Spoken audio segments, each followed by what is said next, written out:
Herculano Pires, O Homem Novo, Lições de Espiritismo Crônicas. José Herculano Pires manteve, durante muitos anos, no Jornal Diário de São Paulo, órgão dos diários e emissoras associados, uma coluna de crônicas espíritas, na qual abordava temas de interesse geral relacionados com a doutrina codificada por Allan Kardec. Assinava-as com o pseudônimo de Irmão Saulo.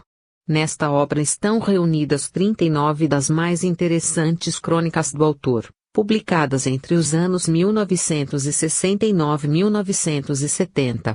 Jornalista, filósofo, escritor e professor, Herculano Pires alcançou grande conceito dentro e fora do movimento espírita.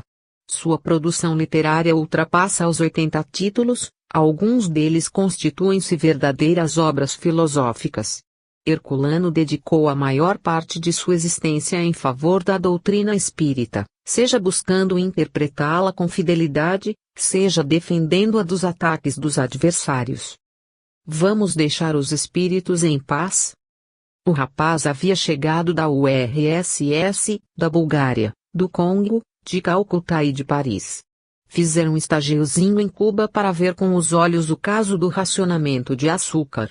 Lamentava não ter podido assistir ao lançamento da Apollo 8, mas espera estar presente ao da Apollo 9, que afinal será mais importante.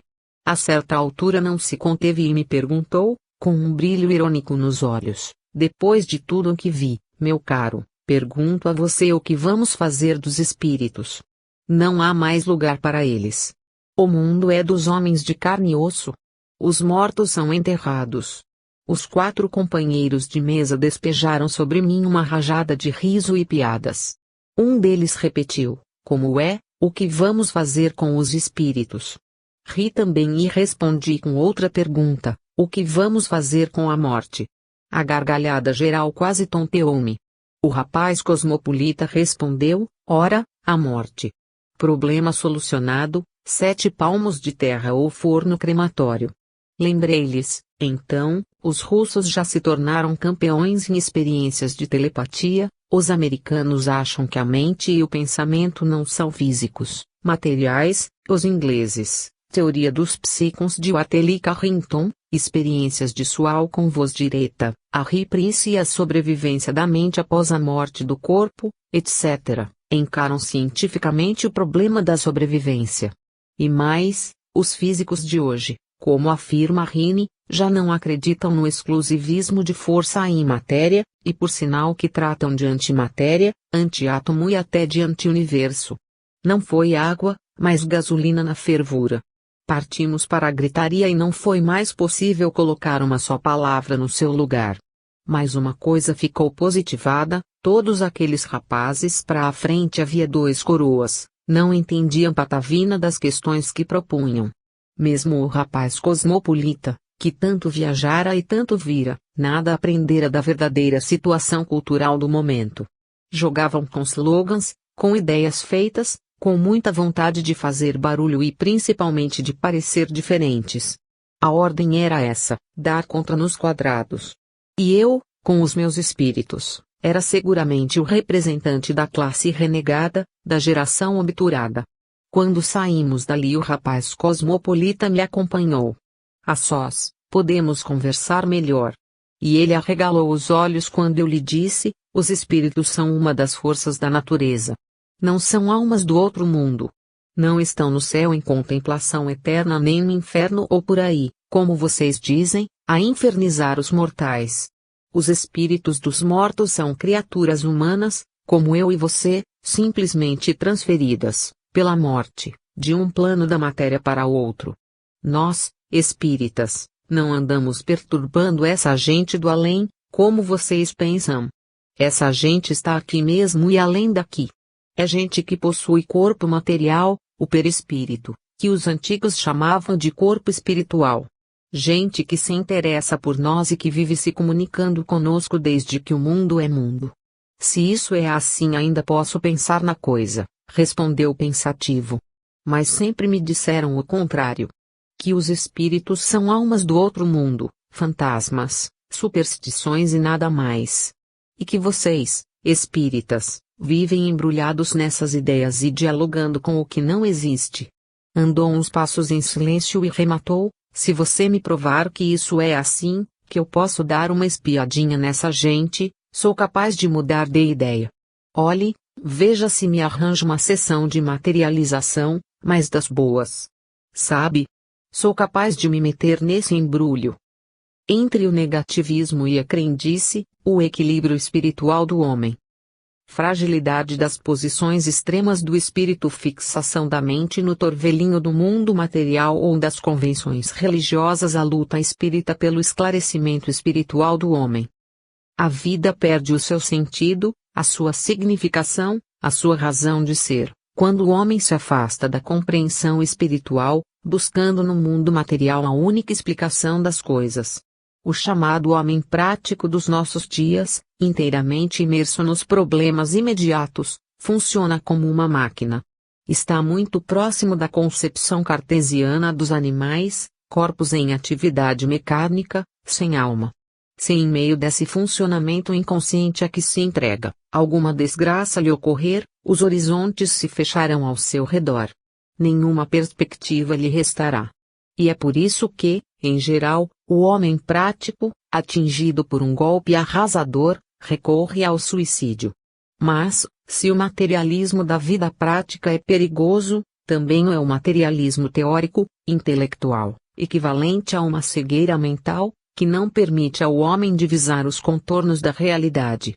O materialista intelectual, que se apoia numa doutrina filosófica negativa, sente-se forte para enfrentar o mundo enquanto não lhe faltam as forças físicas e os recursos materiais da existência.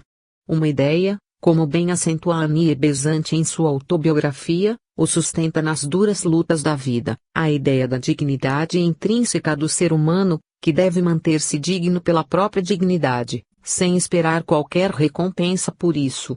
Mas, diante do desastre, do fracasso temporário, de uma mutilação moral ou física, essa ideia será facilmente eclipsada por outra, a do nada.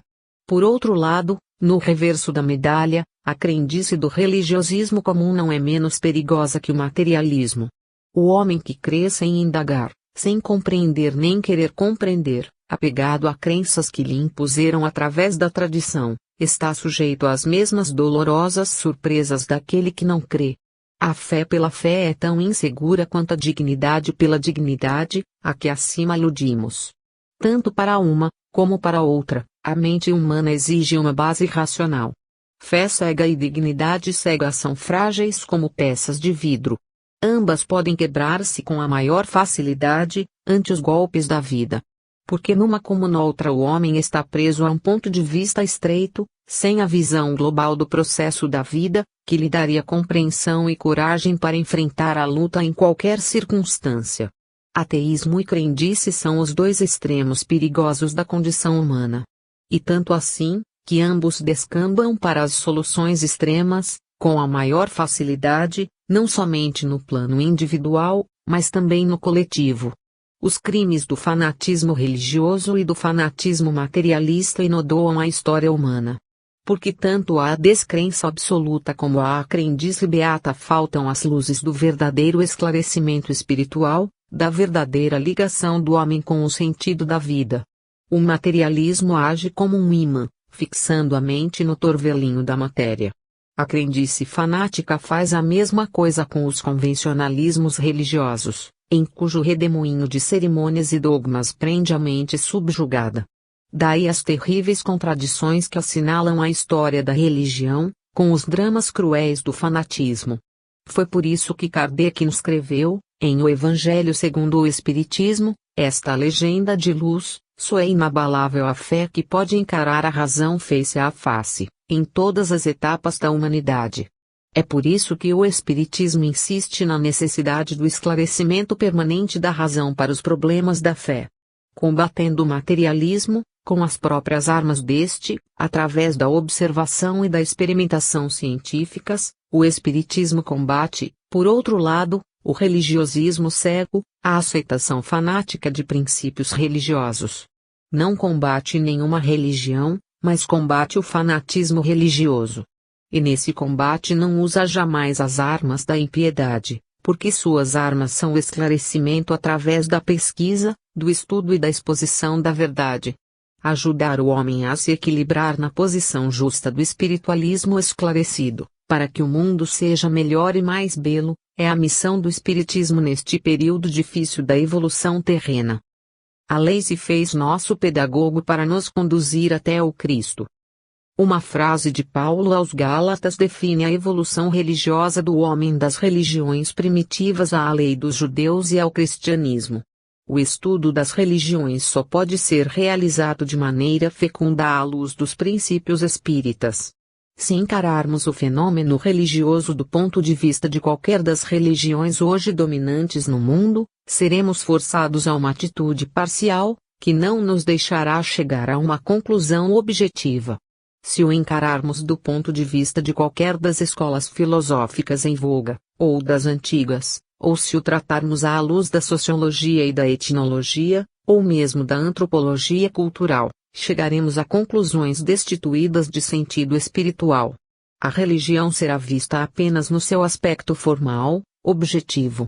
As escolas ocultistas, esotéricas e teosóficas, penetram mais fundo no assunto.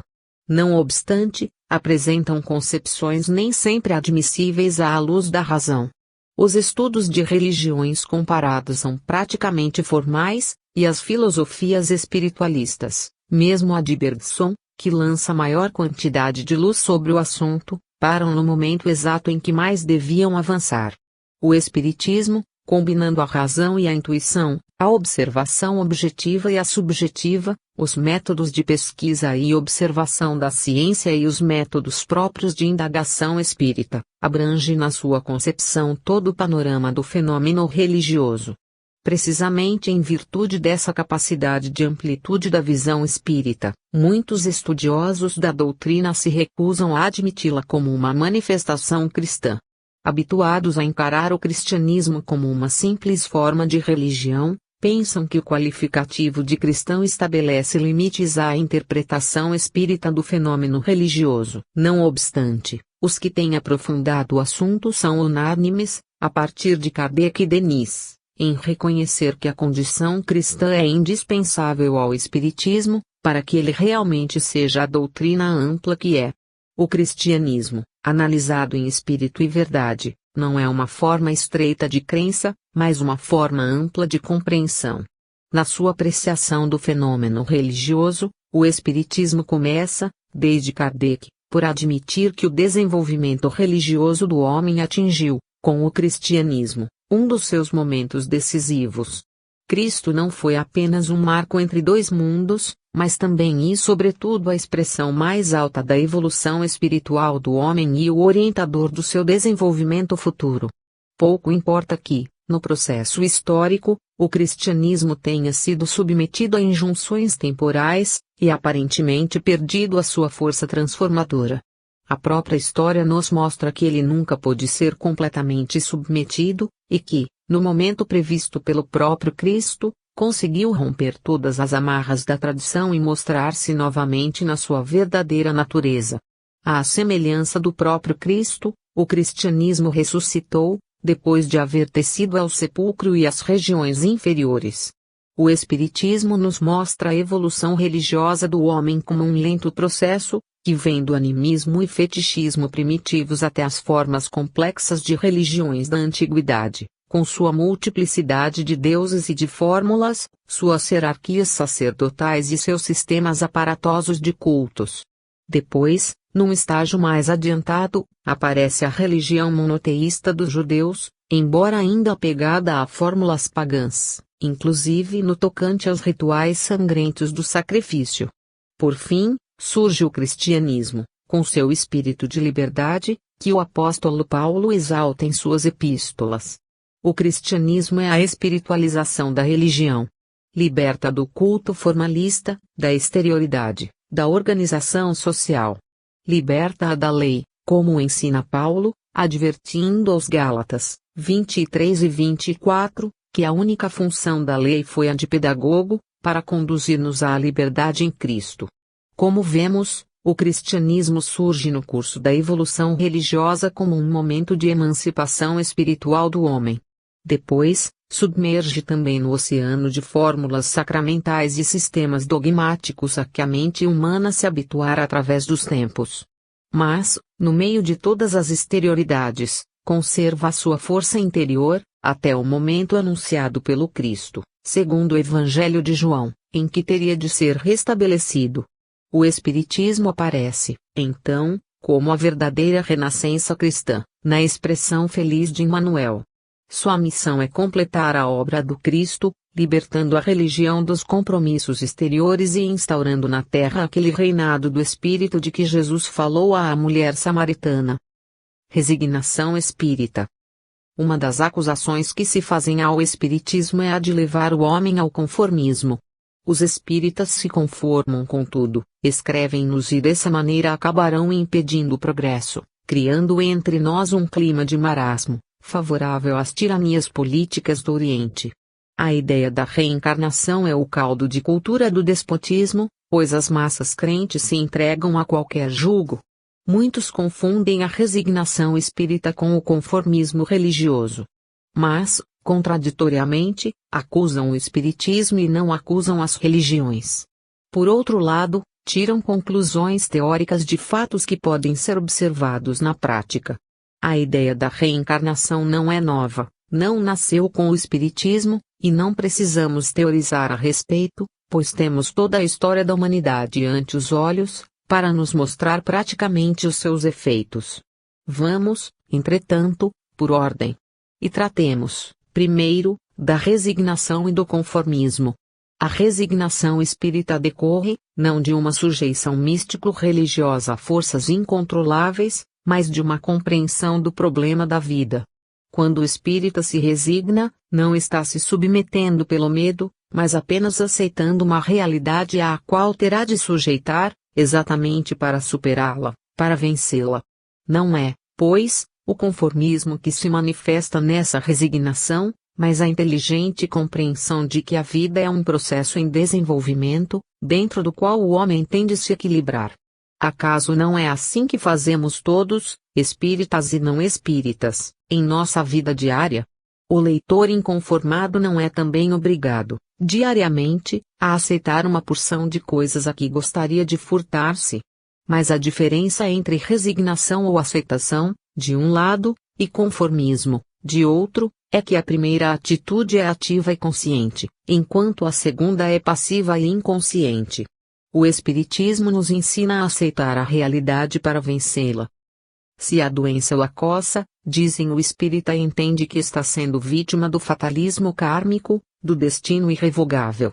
Se a morte lhe rouba um ente querido, ele acha que não deve chorar, mas agradecer a Deus. Se o patrão o pune, ele se submete, se o amigo o trai, ela perdoa, se o inimigo lhe bate na face esquerda, ele lhe oferece a direita. O Espiritismo é a doutrina da despersonalização humana. Mas acontece que essa despersonalização não é ensinada pelo Espiritismo, e sim pelo cristianismo. Quando o Espiritismo ensina a conformação diante da doença e da morte, o perdão das ofensas e das traições, nada mais está fazendo do que repetir as lições evangélicas. Ora, como o leitor acusa o Espiritismo em nome do cristianismo, é evidente que está em contradição. Além disso, convém esclarecer que não se trata de despersonalização, mas de sublimação da personalidade. O que o cristianismo e o espiritismo querem é que o homem egoísta, brutal, carnal, agressivo, animalesco, seja substituído pelo homem espiritual. A personalidade animal deve dar lugar à verdadeira personalidade humana. Quanto ao caso das doenças, seria oportuno lembrar ao leitor as curas espíritas. Não chega a isso para mostrar que não há fatalismo kármico. O que há é a compreensão de que a doença tem o seu papel na vida humana. Mas cabe ao homem, nesse terreno, como em todos os demais, lutar para vencê-la. O Espiritismo, longe de ser uma doutrina conformista, é uma doutrina de luta. O espírita luta incessantemente, dia e noite, para superar o mundo e superar-se a si mesmo. Conhecendo, porém, O processo da vida e as suas exigências, não se atira cegamente à luta, mas procurando realizá-la com inteligência, num constante equilíbrio entre as suas forças e o poder dos obstáculos. A família vai acabar? Nas fases de transição, como a que estamos vivendo, surgem os mais curiosos problemas. Um deles, que já vem encontrando repercussão no meio espírita, por estranho que pareça, é o desaparecimento da família. Um psiquiatra gaiato, em São Paulo, fez uma investida contra a família pela televisão e lançou alguns livros libertários, mas atualmente se encontra em recesso. Talvez esteja curtindo as reações do público para amadurecer depois de velhote. Os jovens geralmente se entusiasmam com essas novidades, pois não sabem que são novidades barbadas, tipo Papai Noel. Acreditam que são ideias geniais, muito pra frente, nascidas na era cósmica. A família, como todas as instituições e como todas as coisas, sofre mudanças através do tempo. Os sociólogos atuais não gostam de falar em evolução, preferindo falar de mudanças, da família edênica formada pelo par bíblico, o mito de Adão e Eva, até a família poligâmica oriental, um homem com muitas mulheres, a uma numerosa sequência de formas familiares. Da mesma maneira, da família patriarcal das civilizações agrárias à família democrática da era industrial, há toda uma variadíssima gama a ser estudada. Mas há também, na história, civilizações quase antifamiliares, como a de Esparta, na Grécia Antiga, e civilizações rudimentares da pré-história em que as hordas substituíam as famílias. Num jornal de jovens espíritas, em São Paulo, saiu recentemente pequeno artigo em que se preconiza a família coletiva, já em fase experimental em alguns países escandinavos, segundo afirma o articulista. Essa é uma ideia anarquista, um sonho de igualdade edênica do chamado socialismo utópico. As experiências dos escandinavos são feitas também em muitos outros países, inclusive no nosso. Nestes tempos de reviravolta, ninguém e nenhum povo estão livres de maluquices. Há também experiências de famílias homossexuais, com várias duplas convivendo numa só cama. O prefixo grego homos de homossexual não quer dizer homem, mas igual, de maneira que as duplas podem ser de homens ou de mulheres, mas isso já existiu em forma até mais escandalosa, como as das comunidades religiosas edênicas que viviam em mosteiros, em plena nudez, sem duplas, na promiscuidade paradisíaca do futuro. Tinha razão Eclesiastes, não há nada de novo sob o sol. Na fase final da esplendente civilização grega, o homossexualismo expandiu-se de tal forma que chegou-se a organizar batalhões de duplas amorosas para a guerra. A teoria novíssima daquele tempo era a seguinte: o amante não quer fazer feio diante do amado, de maneira que esses batalhões deviam ser mais heróicos do que os outros. A loucura do mundo não tem limites. E sempre existiu. É por isso que as novidades de hoje nascem de barba branca. Mas há sempre um jeito de remoçar a loucura. Hoje os sociólogos e psicólogos novidadeiros apelam para a evolução científica. Vestem de roupas novas as extravagâncias do passado. Dizem que o progresso da genética e da embriologia determinará a extinção da família. Podendo gerar embriões em laboratório, os homens dispensarão o processo natural de procriação. As maluquices nesse terreno vão ao infinito. O sociólogo norte-americano Alvin Toffler publicou recentemente um artigo em que preconiza a morte da paternidade e da maternidade, com a produção de crianças em laboratório. Mas o pior é que, por conta dessas e outras utopias, muitos jovens se atiram a experiências desastrosas. Querem ser pra frente e caem nas mais tristes situações. Em São Paulo, há algum tempo, certo jornal publicou reportagem sobre experiências de 6 casais de universitários num apartamento da zona central da cidade. Em nome do futuro, esses jovens estavam regressando à promiscuidade pré-histórica. As consequências virão depois.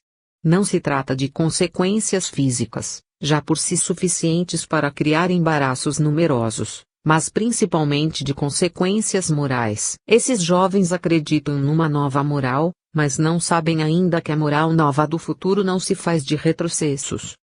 A família é a primeira forma de sociabilidade do novo ser que vem ao mundo. É com acento circunflexo nela que ele se adestra para a vida social. E é nela também que se processa o seu desenvolvimento afetivo, a sua evolução moral, com o rompimento do egocentrismo. As relações familiares têm uma finalidade essencial: a formação das novas condições emocionais das criaturas reencarnadas para uma nova existência. Como ensina o Espiritismo, as famílias terrenas são apenas reflexos das famílias espirituais. Nem jovens nem velhos espíritas podem aceitar essas tolices do século, a menos que não conheçam a sua própria doutrina ou não aceitem os seus princípios. A luz de razão e o poder da fé. O conceito religioso da fé como graça especial, concedida por Deus aos crentes de uma determinada religião, pertence ao passado. Esse conceito equivale a uma interpretação profundamente injusta da justiça divina. A fé é um dom, sem dúvida, mas a doação de Deus é sempre universal, nunca se processa na medida estreita dos homens. Deus é o Criador e nós somos as suas criaturas. Isso quer dizer que Deus é Pai e nós somos os seus filhos. Como poderia o Pai Supremo, que é fonte de todo o amor, de toda a misericórdia, conceder apenas a alguns dos seus filhos o dom fundamental da fé, sem o qual o homem não poderia se elevar a ele? O novo conceito da fé, estabelecido pelo Espiritismo, coloca o problema em termos claros e precisos. A fé, como dom natural, está presente no coração de todas as criaturas humanas. À semelhança do amor, que todos trazemos em germen dentro de nós, a fé precisa germinar em nosso coração e ser cultivada por nós à luz da razão. Assim, a fé nos é dada como semente, mas temos de cultivá-la e desenvolvê-la. Nesse sentido, a fé se torna uma conquista que temos de fazer na vida. Todas as nossas faculdades não devem também ser cultivadas. A fé é uma faculdade da alma, do espírito, e cabe-nos desenvolvê-la em nós mesmos. Fé e razão se ligam com o sol e a terra. A razão é o sol espiritual que alumia o nosso entendimento, afugentando as trevas e o frio da ignorância e da superstição, para nos dar a luz da compreensão e o calor da vida. Um homem sem fé está morto em si mesmo, é o seu próprio sepulcro. Mas basta-lhe acender a luz da razão para libertar-se da morte e do túmulo, para ressuscitar como Lázaro ante a voz do Messias. O materialista, o ateu, o homem sem fé, na verdade confia em si mesmo, tem fé nas suas próprias forças.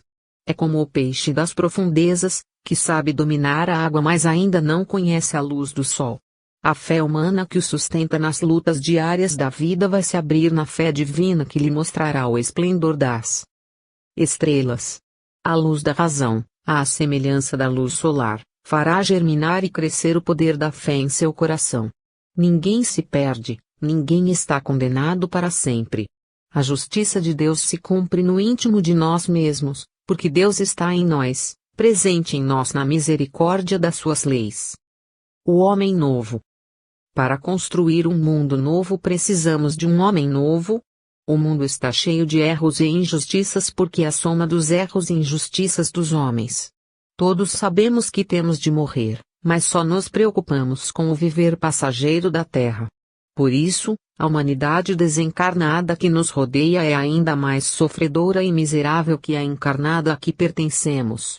As filas de doentes que eu atendia na vida terrena, diz a mensagem de um espírito, continuam neste lado.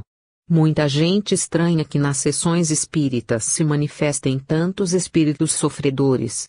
Seria de estranhar se apenas se manifestassem espíritos felizes. Basta olharmos ao nosso redor e também para dentro de nós mesmos para vermos de que barro é feita a criatura humana em nosso planeta. Fala-se muito em fraude e mistificação no espiritismo, como se ambas não estivessem em toda parte, onde quer que exista uma criatura humana. Espíritos e médiuns que fraudam são nossos companheiros de plano evolutivo, nossos colegas de fraudes cotidianas.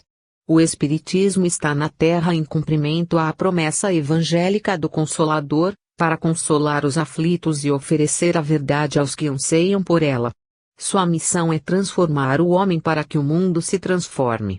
Há muita gente querendo fazer o contrário, Mudar o mundo para mudar o homem. O Espiritismo ensina que a transformação é conjunta e recíproca, mas tem de começar pelo homem. Enquanto o homem não melhora, o mundo não se transforma. Inútil, pois, apelar para modificações superficiais. Temos de insistir na mudança essencial de nós mesmos. O homem novo que nos dará um mundo novo é tão velho quanto os ensinos espirituais do mais remoto passado, renovados pelo Evangelho e revividos pelo Espiritismo. Sem amor não há justiça e sem verdade não escaparemos à fraude, à mistificação, à mentira, à traição. O trabalho espírita é a continuação natural e histórica do trabalho cristão que modifica o mundo antigo. Nossa luta é o bom combate do apóstolo Paulo, despertar as consciências e libertar o homem do egoísmo, da vaidade e da ganância. Os anos não nos dão experiência nem sabedoria, dizia o vagabundo de Knut Jansson, mas nos deixam os cabelos horrorosamente grisalhos. É o que vemos no final desse poema bucólico da Noruega, que é um vagabundo toca em surdina. Knut Jansson era um individualista e sobretudo um lírico do individualismo.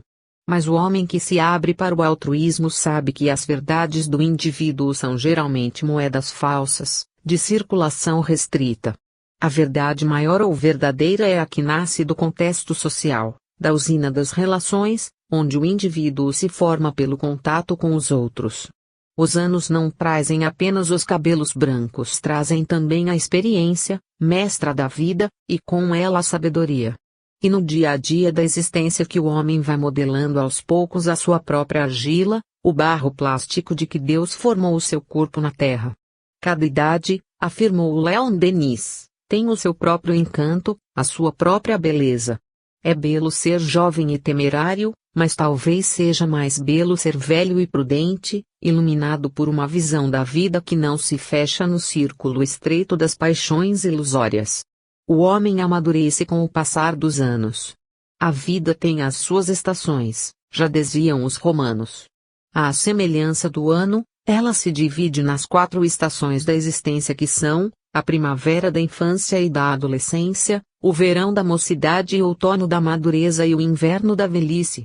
Mas também à semelhança dos anos, as vidas se encadeiam no processo da existência, de maneira que as estações se renovam em cada encarnação.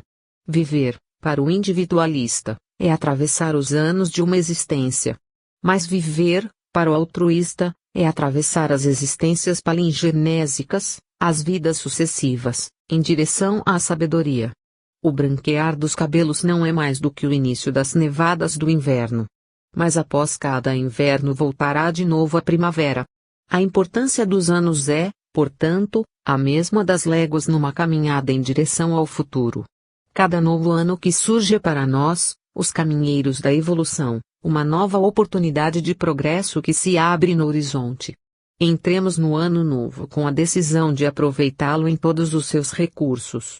Não desprezemos a riqueza dos seus minutos, das suas horas, dos seus dias, dos seus meses. Cada um desses fragmentos do ano constitui uma parte da herança de Deus que nos caberá no futuro. Preconceito contra o Espiritismo. Ainda existe, em maior escala do que se pensa, o medo do Espiritismo. Há pouco, fomos procurados por uma pessoa que, sentindo evidentes perturbações de origem mediúnica, e tendo percorrido os consultórios de psiquiatria, vira-se obrigada a recorrer aos recursos espirituais, segundo dizia.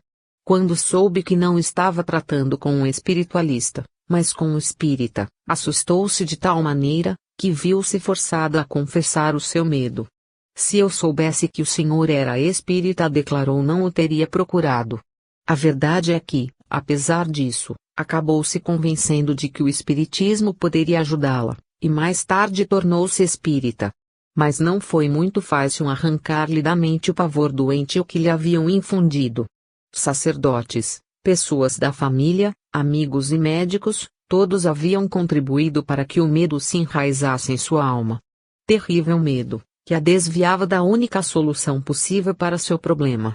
E o que é mais curioso, a maior contribuição para esse estado de temor foi dado por certas publicações espiritualistas, que apesar de admitirem a reencarnação e a lei de causa e efeito, Condenam a mediunidade, pintando-a com as mais negras pinceladas. O preconceito anti-espírita assemelha-se muito à prevenção contra o cristianismo, no mundo antigo. As pessoas que temem o espiritismo não conhecem a doutrina, dão ao termo aplicações indevidas, perdem-se num cipoal de lendas e suposições a respeito das sessões espíritas. Em geral nos acusam de endemoniados, necromantes, feiticeiros e coisas do mesmo teor, como faziam gregos e romanos com os cristãos primitivos. E essas deturpações do espiritismo não são apenas orais, correndo entre pessoas simples. Figuram também em publicações eruditas, revistas, jornais, livros de ensaios e estudos, com signatários cultos. Pitágoras já dizia que a Terra é a morada da opinião. E como a opinião é a coisa mais frívola que existe, a mais incerta e a mais irresponsável, não é de admirar que tanta gente opine sobre o que não conhece. Mesmo entre os letrados, a opinião é um hábito enraizado.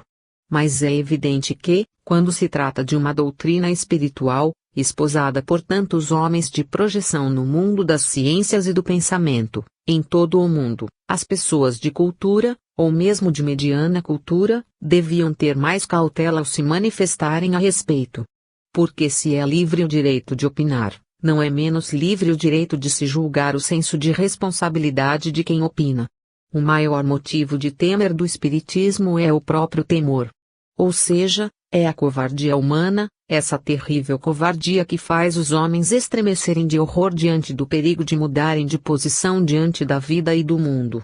O espiritismo, entretanto, não exige outra mudança, senão a da concepção estreita de uma vida utilitarista e falsa, para a ampla concepção de uma vida espiritual, profunda e verdadeira. Quanto ao problema das relações com o mundo invisível, o espiritismo não estabelece essas ligações, que existem na vida de todas as criaturas, mas apenas as explica e orienta, dando-lhes o verdadeiro sentido no processo da existência. Temer o espiritismo é temer a verdade, que os seus princípios nos revelam, apesar de todos os que lutam para deturpá-los. Praticar a caridade e cumprir o mandamento do amor ao próximo. Conhece-se a árvore pelos frutos. O conceito cristão de Deus, a pele de ovelha e a pele humana. O conceito fundamental do cristianismo é o da paternidade universal de Deus. Por isso é que Deus é único. Os muitos deuses da antiguidade, que dividiam ferozmente os homens, perdem o domínio do mundo, quando Jesus pronuncia a palavra Pai. Até mesmo Jeová, o Deus dos exércitos, deixa o seu lugar ao Deus de amor do cristianismo. Os privilégios e divisionismos não têm mais razão de ser, diante da parábola do bom samaritano e do ensino de Jesus à mulher samaritana. O Espiritismo, surgindo na Terra em cumprimento à promessa do Consolador, para restabelecer a pureza do ensino de Jesus, restabelece o conceito cristão de Deus como Pai. Por isso Kardec ensinou, em O Evangelho segundo o Espiritismo, que o nosso lema deve ser: fora da caridade não há salvação. A bandeira sectarista das religiões apegadas ao velho exclusivismo é substituída pela bandeira cristã do amai-vos uns aos outros.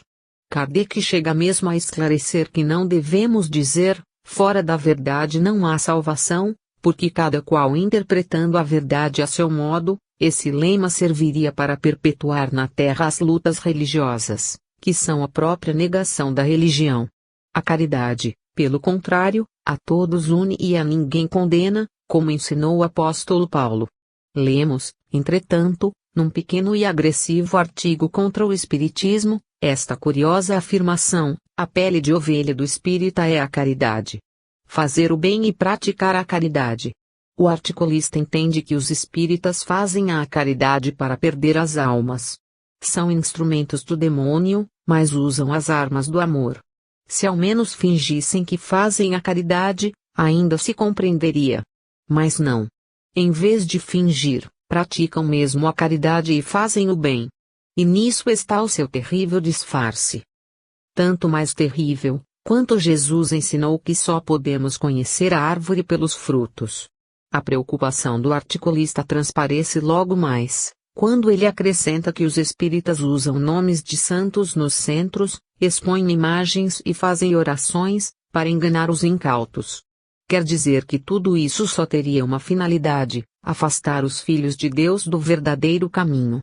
Acontece, porém, que os espíritas, ao darem nomes de santos a alguns centros, têm apenas o propósito de homenagear espíritos elevados, que são conhecidos como santos. Por exemplo, Santo Agostinho e São Luís deram comunicações a Kardec, que figuram em O Evangelho segundo o Espiritismo. Porque usaram o título de santo. Porque assim são conhecidos e só assim podiam identificar-se. E somente por isso. Não obstante, os organismos dirigentes do movimento espírita são contrários a essas denominações para centros, justamente para evitar-se a confusão em matéria de princípios religiosos. Quanto ao uso de imagens, é puro engano. Espíritas não usam imagens, como os cristãos primitivos não usavam. As imagens só aparecem em agrupamentos espiritistas humildes, de gente sem instrução, apegadas à religião popular que lhes ensinaram na infância. Também no cristianismo primitivo acontecia isso. Cristãos novos apegavam-se aos ídolos pagãos, por costume e falta de esclarecimento. Mas, na proporção em que o espiritismo for sendo compreendido, essa gente humilde abandonará as imagens. O Espiritismo ensina que devemos adorar a Deus em espírito e verdade, segundo a lição de Jesus à mulher samaritana. No tocante à oração, é claro que os espíritas devem fazê-las. Kardec chegou mesmo a publicar um livro de preces. Como acontecia no cristianismo primitivo, os espíritas repetem a prece do Pai Nosso, ensinada por Jesus, e sabem que a oração é o meio de se elevarem a Deus e se comunicarem com os bons espíritos. Não se trata, pois, de pele de ovelha, mas da própria pele humana. O homem é filho de Deus e deve dirigir-se a ele. Kardec explica o sentimento religioso como lei natural, segundo vemos no capítulo sobre a lei da adoração, em O Livro dos Espíritos. O que acontece é que os espíritas aprenderam, no Evangelho, que devem orar de coração puro, sem nenhuma prevenção contra os seus irmãos. Porque Deus é Pai e todos são seus filhos, seja qual for o caminho religioso que estejam seguindo. Pela gravidade e a caridade Deus governa astros e homens. Como Jesus entendia a caridade, resposta dos espíritos a Kardec das manifestações materiais às espirituais. O Espiritismo nasceu da caridade, e nela e por ela se desenvolve. Mas, para bem compreendermos esse fato, é necessário, primeiro, entendermos o verdadeiro sentido da palavra caridade. Kardec perguntou aos espíritos qual era esse sentido, segundo Jesus a entendia. E os espíritos lhe responderam o seguinte: benevolência para com todos, indulgência para com as imperfeições alheias, perdão das ofensas. Comentando essa resposta, que encontramos na pergunta 886 de O Livro dos Espíritos, Kardec anotou: a caridade, segundo Jesus, não se restringe à esmola, mas abrange todas as relações com os nossos semelhantes, quer se trate de nossos inferiores, iguais ou superiores. Como se vê, ao dizer que o Espiritismo nasceu da caridade, não dizemos que ele nasceu da esmola, mas da efusão natural e pura do amor. Jesus, que por amor encarnou-se entre os homens, praticou aquilo que hoje chamamos de caridade espírita, elevou os pecadores em vez de condená-los, afastou os espíritos obsessores das criaturas doentes ou perturbadas, curou pela palavra esclarecedora e amorosa, afastou os homens do orgulho e do sectarismo vaidoso. Por caridade, ofereceu-nos as lições de amor do Evangelho. Mas, conhecendo a nossa inferioridade, formulou ainda, por caridade, a promessa do Consolador, que viria quando estivéssemos em condições de compreendê-lo. A vinda do Consolador é, portanto, um ato de caridade. Mas não é apenas a manifestação de uma caridade pessoal do Senhor. Porque, para que o Consolador se manifestasse, foi necessário que o Pai Supremo atendesse às nossas necessidades evolutivas e que os espíritos benevolentes se entregassem à missão de nos despertarem para os problemas espirituais. A caridade que emana do alto, do supremo poder de Deus, manifestou-se então na terra, em cumprimento à promessa de Jesus, através do trabalho de amor dos seus enviados. Não foi uma esmola dada ao mendigo, mas uma atitude de compreensão e solidariedade. Por isso, os espíritos caridosos colocaram a luminosa palavra, até hoje malsinada pela ignorância humana, como bandeira da luta pela espiritualização da Terra. E Kardec nos ofereceu o lema doutrinário, tão bem definido em O Evangelho segundo o Espiritismo, através de mensagens esclarecedoras e dos comentários do codificador: fora da caridade não há salvação. Compreendida conforme a compreendia Jesus, e de acordo com a bela definição do apóstolo Paulo, a caridade foi o escudo do Espiritismo, na batalha sem tréguas da sua propagação. Em vão se erguerá contra a nova doutrina todas as forças dominantes do mundo. À maneira do cristianismo, que venceu pela força do amor, o Espiritismo foi dobrando todas as resistências, através da prática da caridade, em todas as suas formas de manifestação. Desde a caridade de uma palavra de compreensão e estímulo, até a concretização das campanhas humanitárias e das instituições de assistência ao próximo. Tão grande, porém, é ainda a inferioridade humana, que até mesmo no meio espírita encontramos dificuldades para a verdadeira colocação do problema espiritual da caridade. Muitos o interpretam em termos materiais, apegados ao conceito de caridade como esmola, e outros, em contraposição, condenam o aspecto material da caridade, apegando-se apenas ao conceito de caridade como ajuda espiritual, através de conselhos ou preces. A caridade, entretanto, é como a luz, que, sendo única, manifesta-se por variadas formas.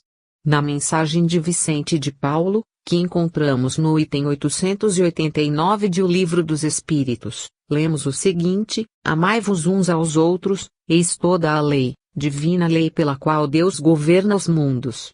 O amor é a lei de atração para os seres vivos e organizados, e a atração é a lei do amor para a matéria inorgânica. Eis uma clara explicação do problema, que devia ser lida e meditada por todos os que disputam sobre a questão da prática verdadeira da caridade. Ela nos ensina a compreender os graus da caridade, a partir da sua manifestação no plano da matéria inorgânica, até a suprema expressão do amor consciente e poderoso de Deus. Na matéria, o amor produz a gravidade, e é por isso que o amor de Deus governa os mundos no espaço.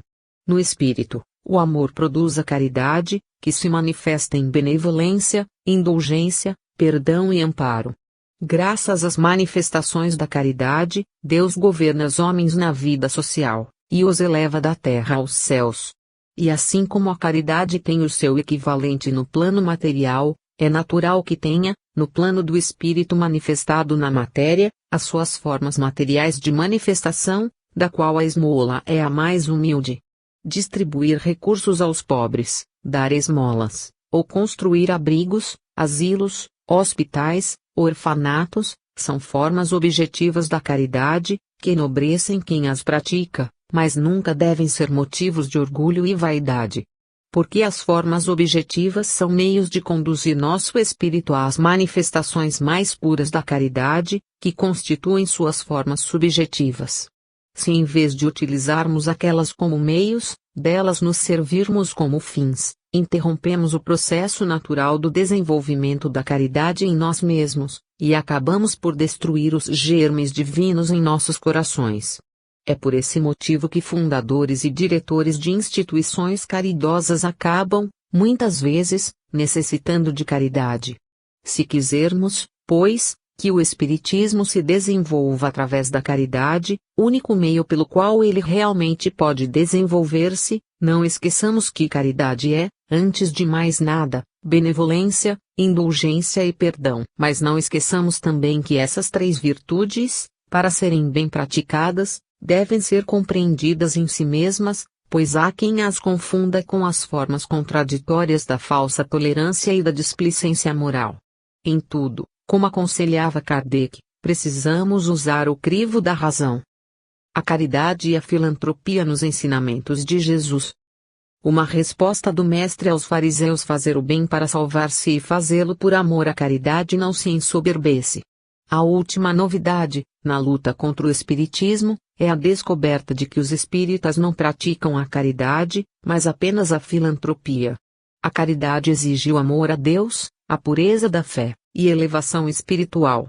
A filantropia é coisa mais simples, amor do homem, da criatura, e não do Criador. O caridoso faz o bem pensando em Deus, de coração voltado para o Pai. O filantropo faz pensando apenas no seu semelhante. Essa a diferença. E os espíritas, considerados instrumentos do diabo, inimigos de Deus, não podem fazer a caridade. Somos obrigados a tratar desses temas, às vezes, em virtude da maneira por que eles são levantados por adversários do espiritismo. Nossa doutrina está ainda enfrentando aquela mesma fase polêmica do cristianismo antigo, após a fase apologética. E isso só serve para confirmar que o espiritismo é, realmente, como dizia Kardec, um restabelecimento do cristianismo em sua formulação inicial, ou como diz Emmanuel, a renascença cristã. Neste sofisma sobre a caridade e a filantropia, por exemplo, temos de voltar às próprias palavras do Cristo, para mostrar que nem tudo se passa de maneira tão simples. Os fariseus procuravam sempre enredar Jesus em problemas dessa espécie. Na defesa de seus princípios, e principalmente de suas prerrogativas religiosas, considerando-se como intérpretes únicos da Escritura e únicos legítimos conhecedores da religião, propunham ao Mestre e aos seus seguidores questões ardilosas, como aquela do pagamento do imposto a César, que ficou célebre. Certa vez, segundo nos conta o evangelista Mateus, capítulo 22, vers. 34 a 40, perguntaram a Jesus qual era o maior mandamento da lei. E o Mestre respondeu com estas palavras claras: amarás ao Senhor teu Deus de todo o teu coração, e de toda a tua alma, e de todo o teu entendimento. Este é o maior e o primeiro mandamento. E o segundo, semelhante a este, é: amarás ao teu próximo como a ti mesmo. Destes dois mandamentos dependem toda a lei e os profetas. Esta resposta não deve ter agradado aos fariseus. Porque Jesus, como vemos, fez certa confusão entre caridade e filantropia. Disse que amar a Deus era o principal mandamento, mas logo depois ensinou que amar aos homens era semelhante àquele. E acrescentou que desses dois mandamentos dependiam toda a lei e os profetas, ou seja, que de uma só coisa, o amor, decorre toda a religião, toda a salvação, toda a revelação, toda a Escritura revelada. Ora, dizer isso aos fariseus formalistas, a homens que faziam da religião um sistema convencional de preceitos e sacramentos, era o mesmo que dizer uma heresia. Não foi à toa, portanto, que Jesus terminou no madeiro. Para os fariseus, amar a Deus só era possível dentro do farisaísmo. Amar aos homens era coisa secundária, era simples filantropia, coisa de gente sem iluminação espiritual, sem conhecimentos religiosos elevados. Mas eis que Jesus diz esta enormidade, que amar aos homens é semelhante a amar a Deus. E noutras ocasiões, como na parábola do bom samaritano, o Mestre reafirma a sua lição, mostrando que o samaritano desprezado, herege, instrumento do diabo, afastado de Deus e da lei, era melhor que o fariseu privilegiado pela graça de Deus. E melhor por quê? Porque sabia fazer a filantropia, amar ao seu semelhante, sacrificar-se por uma criatura sofredora e infeliz. Na verdade, o samaritano de então, como o espírita de hoje, não deixava de amar a Deus. Mas suponhamos que deixasse. Imaginemos que o samaritano, naquele tempo, ou o espírita, em nossos dias, fossem realmente criaturas sem Deus, ou até mesmo ligadas ao diabo. Veremos então esta curiosa contradição: de um lado, os filhos de Deus praticando a caridade pelo interesse da salvação própria, de outro, os filhos do diabo praticando a filantropia sem nenhum interesse, a não ser o amor do próximo. Qual dos dois seria mais meritório, no plano de uma avaliação moral? Jesus, que compreendia bem essas coisas, mostrou que na verdade não se pode amar a Deus sem amar ao próximo. E que o amor do próximo é o caminho, e ao mesmo tempo a prática do amor de Deus. Por isso acrescentou aquela regra de ouro: assim, tudo o que quereis que os homens vos façam, fazei-o também vós a eles, porque essa é a lei e os profetas. O egoísmo farisaico, com toda a sua enorme soberba, com a sua pretensão de exclusivismo religioso, foi condenado para sempre, nessas doces lições de humanidade. Jesus nos convida sempre ao amor, que é compreensão do próximo, sob o auxílio paternal de Deus, e não ao sectarismo exclusivista e agressivo, ao farisaísmo arrogante. Aconselhamos as pessoas interessadas em maior desenvolvimento deste assunto a lerem o Evangelho segundo o Espiritismo, de Allan Kardec. O problema da caridade, não segundo um conceito teológico, ou, como dizia Paulo, não na letra que mata, mas no espírito que vivifica, segundo a concepção espiritual, está ali colocado de maneira magistral. Maravilhosas instruções dos espíritos, recebidas por Kardec ou a ele enviadas por pessoas de todas as partes do mundo, esclarecem esse problema à luz das lições evangélicas. A caridade não se ensoberbece, como dizia o apóstolo Paulo, e o Espiritismo a ensina com humildade, sem arrogar-se o privilégio da sua prática. Fazer o bem e praticar a caridade são os frutos das árvores boas. Conhecemos as árvores pelos seus frutos. Deus não faz distinções humanas. O conceito espírita de salvação. De vez em quando, recrudescem as campanhas religiosas contra o espiritismo. Seja a título de esclarecimento, ou a pretexto de salvação, na predosa intenção de converter as ovelhas tresmalhadas, essas campanhas, que surgem mansamente, acabam degenerando em movimentos agressivos. A intenção predosa se transforma, na prática, em violência antifraterna. Evidente demonstração da falta de verdadeiro sentimento religioso, que leva as pessoas a se esquecerem da paternidade universal de Deus, para se apegarem ao dualismo anticristão do masdeísmo, dividindo o mundo entre dois poderes iguais, o de Deus e o do diabo. De um lado são colocados os filhos de Deus, que estão sempre com a boa causa.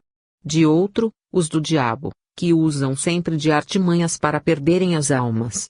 Esse velho modo de pensar, que constituiu a arma de dominação das religiões antigas, em todas as civilizações desaparecidas, não pode mais encontrar ressonância em nosso tempo. Desde que o Cristo definiu Deus pela pequenina palavra Pai, ensinando que o bom samaritano era melhor que o mais escrupuloso fariseu, o exclusivismo das velhas seitas perdeu o sentido. O que ainda o fez prevalecer no mundo cristão foi simplesmente a incompreensão do cristianismo, e principalmente a sua deturpação. O Espiritismo, como consolador prometido, vem restabelecer o ensino do Cristo em sua pureza primitiva. Por isso mesmo, restabelece o conceito cristão de Deus como Pai, e como Pai Supremo de toda a humanidade, sem privilégios e divisionismos, a todos amparando no seu amor infinito. Assim como, para Jesus, o samaritano não era pior que o fariseu, assim também, para Deus, católicos, espíritas, protestantes, budistas, shintoístas, maometanos, são todos iguais. O que importa não é o sistema de crenças que adotem, pois os sistemas são invenções humanas, mas a maneira por que se conduzem na vida. Os que forem sinceros em suas crenças e souberem amar ao próximo como a si mesmos, estão mais próximos de Deus do que os outros, que transformam a religião em campo de lutas odiosas. Kardec explica luminosamente, em O Evangelho segundo o Espiritismo, que é o velho lema sectarista, segundo o qual fora desta ou daquela religião não há salvação. O Espiritismo opõe o lema cristão, fora da caridade não há salvação. E esclarece que, se os espíritas proclamassem, por exemplo, que fora da verdade não haveria salvação, ainda assim estariam errados, pois cada qual se julga na posse da verdade, e as lutas religiosas se perpetuariam na terra. A mensagem espírita é, portanto, a da caridade, que une a todos na prática do bem e no esforço para a compreensão mútua. Como a mensagem do Cristo é a do amor universal, sem divisionismos, que o apóstolo Paulo traduziu pela prática da caridade, em sua mais elevada expressão. Lemos, entretanto, num artigo contra o Espiritismo, esta curiosa afirmação: a pele de ovelha espírita é a caridade. Fazer o bem e praticar a caridade. É o caso de dizermos, bendita pele de ovelha. Quisera Deus que todos os homens a vestissem. Pois se fazer o bem e praticar a caridade é fazer-se de ovelha, certamente o velho conceito do lobo disfarçado perde o seu sentido. Maravilhoso poder do Espiritismo, que transforma assim o homem, desviando-o do caminho tortuoso do mal e do ódio, para o caminho reto da caridade e do bem. Como podemos conhecer a árvore, senão pelos seus frutos? Não foi isso o que Jesus nos ensinou? Ora, se os espíritas podem ser